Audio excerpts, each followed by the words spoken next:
Gente, a gente vai receber aqui a Bruna Crioula. Ela é uma nutricionista ecológica, ela é mestre em Ciências Sociais pela Unicinos, pesquisadora e comunicadora alimentar. E há mais de uma década, ela trabalha com valorização da sociobiodiversidade alimentar brasileira a partir de uma perspectiva afro-referenciada e contracolonialista. Hoje, atualmente, ela lidera a área de sistemas alimentares sustentáveis no WWF Brasil e é matrigestora na Crioula Curadoria Alimentar.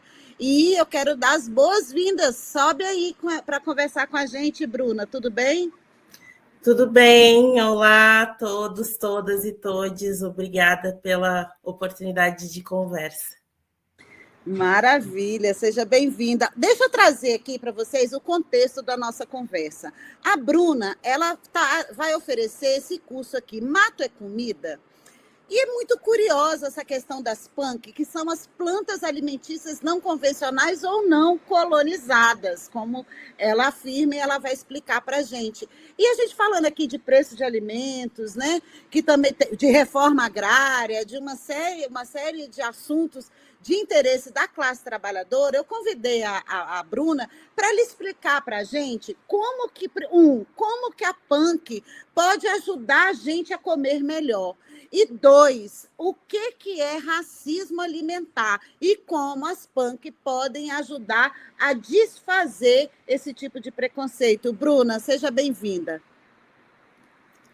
Yara, obrigada pela oportunidade de compartilhar, né, sobre o nosso trabalho na Crioula Curadoria Alimentar. Nós somos um afronegócio, né, uma iniciativa que tem um impacto socioambiental, um impacto socioalimentar a partir da ancestralidade africana. A gente bebe, e eu falo a gente porque somos uma equipe de mulheres negras, né, comprometidas com essa causa. Eu vou começar respondendo na ordem contrária das tuas perguntas, para a gente poder ir das denúncias para os anúncios, porque eu acho que plantas alimentícias não colonizadas é um anúncio, são coisas boas, né? Então, vamos passar primeiro pelas denúncias. Quando a gente pensa sistemas alimentares no Brasil, a gente está pensando especificamente no trabalho de corpos africanos, né, escravizados. Então, a gente tem café, a história do café, do leite, da cana-de-açúcar, uma série de cadeias de produção de alimentos que se desenvolveram a partir do trabalho escravizado da mão de obra de corpos africanos, né? Então, a gente precisa compreender que o racismo, enquanto estrutural, ele vai atravessar também as relações do direito humano à alimentação adequada, da segurança alimentar e da soberania alimentar. E aí, para explicar um pouco do que é o racismo alimentar, são essas violações que acontecem da semente até o prato. Né? Então, desde não existir uma política de reforma agrária para a população negra, depois de maio, né, o que aconteceu com essas pessoas, tanto as mercadoras, que eram mulheres negras que, a partir do seu trabalho, comercializando alimentos, fizeram aí a liberdade de uma série de pessoas com a mão de obra do seu trabalho. Né? Então, as mercadoras, as quituteiras e uma série de protagonismos das mulheres e de pessoas negras nessas brechas de resistência que sempre existiram. Então, o racismo alimentar ele vai acontecer pela inexistência de reforma agrária, mas também pelo que a gente tem visto, né, os índices de insegurança alimentar e nutricional, especialmente no período da pandemia, eram atravessados por corpos negros. As famílias chefiadas por mulheres negras foram as mais atingidas pela fome, né, pela fome extrema. Então, a gente vê que a fome, essas violações do direito humano à alimentação adequada, elas vão acontecendo de forma sistemática e organizada, a tal ponto que a gente consegue perceber que é um fenômeno estrutural ao longo de todas as cadeias, né? Então, da produção ao consumo. Doenças crônicas não transmissíveis também, quando a gente vai olhar o Vigitel, o estudo que foi feito em 2017, publicado em 2018, com recorte de raça, as mulheres negras acima de 40 anos são as mais atingidas por doenças crônicas não transmissíveis, que são hipertensão, diabetes e obesidade. Então, a gente está vendo aí um ciclo de injustiça dentro do que a gente come, que vai além dessa dimensão política, é uma dimensão étnico-racial. Como a gente combate isso? A gente combate isso nos reencontrando com princípios elementares das culturas ancestrais. E eu, enquanto uma mulher negra, enquanto uma nutricionista, profissional da saúde, que tem feito esse processo de busca, de reencontro, que a gente chama de sankofa alimentar, né? É olhar para trás e ver, nossa, tem protagonismo negro na construção da cozinha brasileira. Nossa, tem cultura alimentar ancestral negra que evidencia o uso de plantas que hoje são conhecidas como não convencionais, mas não faz sentido a gente usar esse ponto de referência. Não convencionais para quem? Isso é um ponto referencial muito ambíguo, que muitas vezes, que é o que eu tenho estudado, que é o que eu tenho percebido, a gente tem um movimento embranquecido, acadêmico, centrado nas grandes capitais, num discurso que ali a alimentação e sustentabilidade é importante, a gente precisa disso, mas de onde vem esse conhecimento? Quem foram os primeiros botânicos? Eles aprenderam com quem, né? Foram com os povos indígenas. Os povos negros, em confluência com os povos indígenas, absorveram esses conhecimentos botânicos do mato. Então, por isso a pergunta, né? Mato é comida? Mato pode ser uma sala de aula para a gente aprender? Eu acredito que sim. E aí é um pouco do meu trabalho. Enquanto mãe, né, tá aqui um neném entrando em cena, Inácio, querido, que é o foco, né? Comer. Então, deixa eu mostrar aqui, gente, de novo. Eu deixei aqui no nosso chat, o link para quem se interessar em fazer inscrição no curso. E eu separei aqui umas imagens de algumas punk para você falar para a gente. Essa daqui, gente, eu tive na minha casa, eu tive uma cerca de Ora Pronobis. Essa flor, eu fiz questão de trazer essa foto, porque ela só floresce uma vez no ano. O ambiente o cheiro toma conta, ela é muito espinhenta. Eu, particularmente, não gosto de baba da Ora Pronobis, então não é a minha praia, mas era muito legal, porque essa flor ela é tão cheirosa que ela chama aquelas abelhinhas que não tem ferrão, que são muito comuns aqui no nosso cerrado, que são abelhas polinizadoras, né? Aí essa Ora Pronobis aí tem várias receitas de como fazer. Outra é a taioba, que é uma planta, inclusive, para deixar bonito o ambiente, né? E tal. E ela pode ser feita como uma couve, né? Outra também é a beldroega, essa eu realmente nunca comi, não sei qual é, não faço ideia. E o peixinho da horta, que é super cult, né? Pessoal, nossa, vive falando aí, também nunca comi, não vou mentir para vocês. E o caruru, que não é o caruru, aquele prato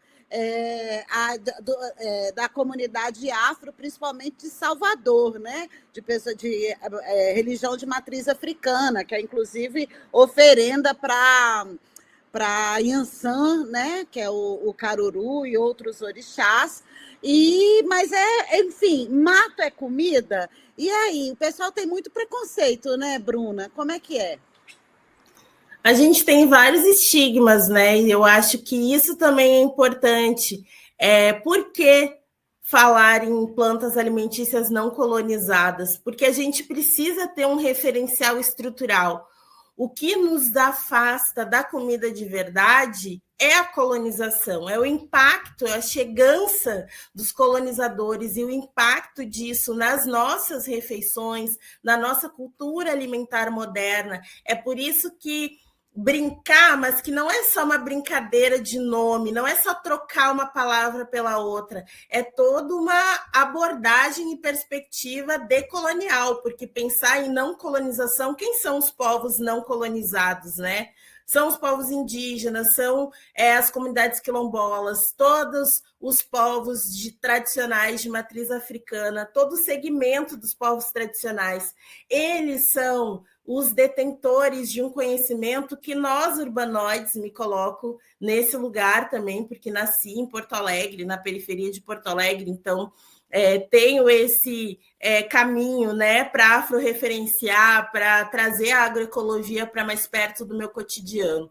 Quando a gente fala dessas plantas, a gente também traz esse marcador, infelizmente, do racismo, porque a Ora pronobis também é conhecida como carne de porco, carne de pobre, né? O caruru de porco. A Ora pronobis é carne de pobre. Então, tem um estigma associado a uma planta que foi consumida num período rural, campesino. A gente tem aí um movimento de êxodo rural muito forte, né? Pessoas que saíram do campo e foram para a cidade não queriam levar essas marcas do campo para a cidade. Da mesma forma que pessoas que, de alguma maneira, ascendem socialmente, que agora têm dinheiro para trocar por alimento, que não deveria ser uma mercadoria, mas isso vai trazendo mais camadas para nos afastar do consumo dessas plantas. E essas plantas têm registros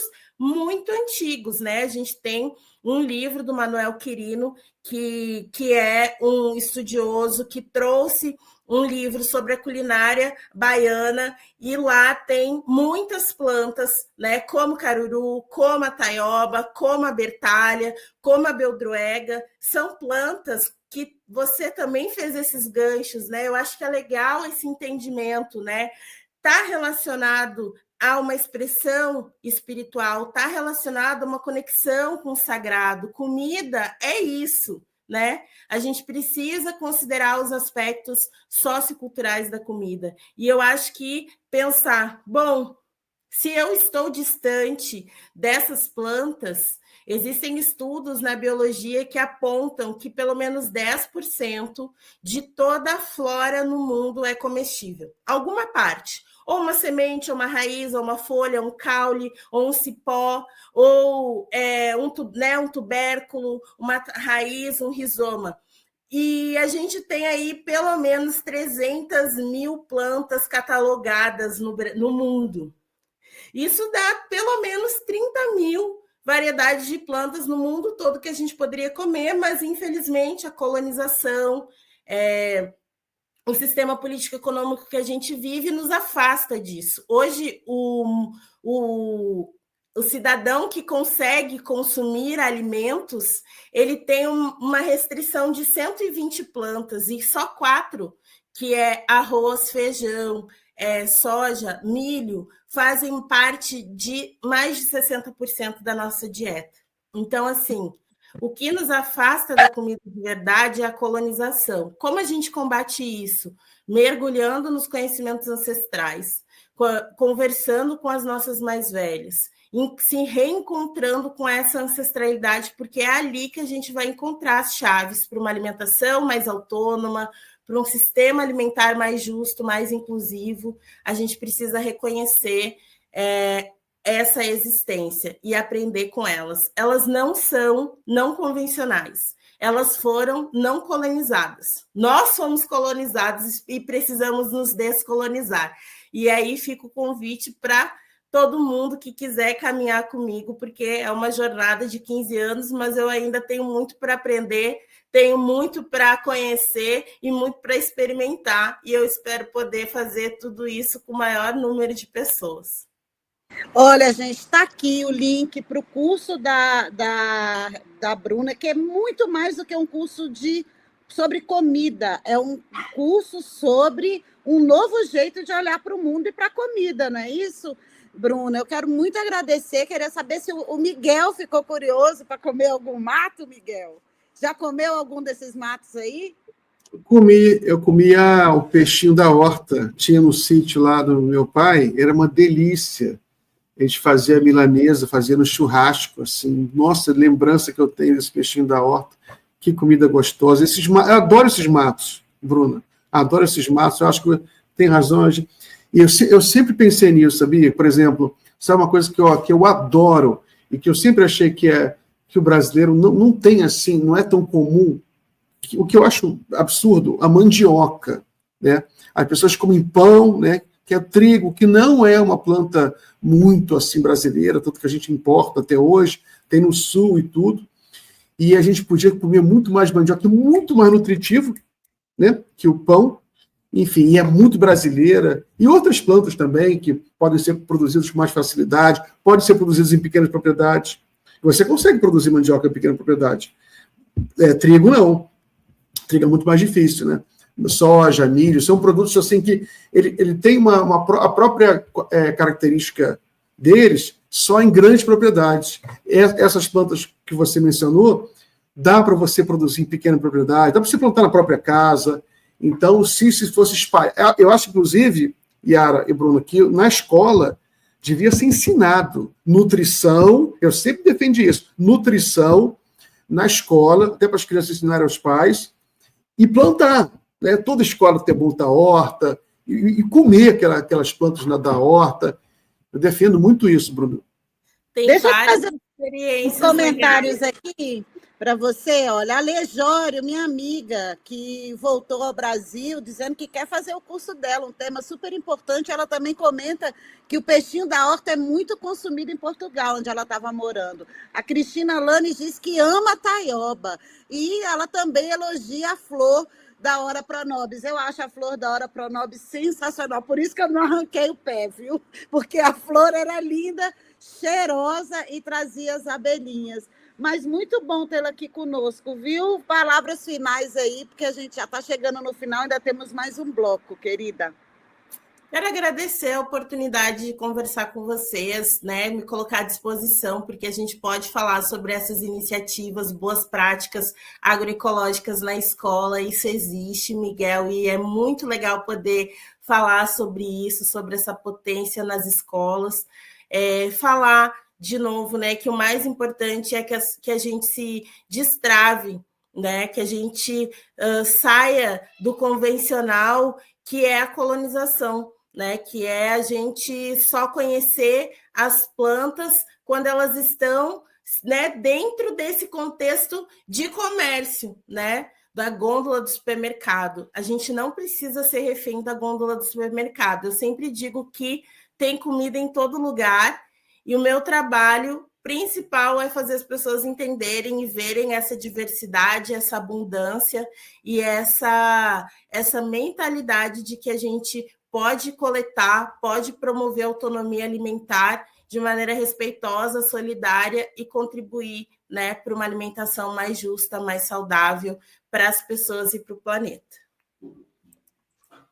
Muito obrigada, minha querida. Boa sexta-feira, viu, para você. E, gente, esse aqui é o link para o curso. Quem quiser se inscrever, tá aí. É um curso online, então, de qualquer lugar do país, você pode participar. Beijo, Bruno, e parabéns pelo Beijo, Bruno.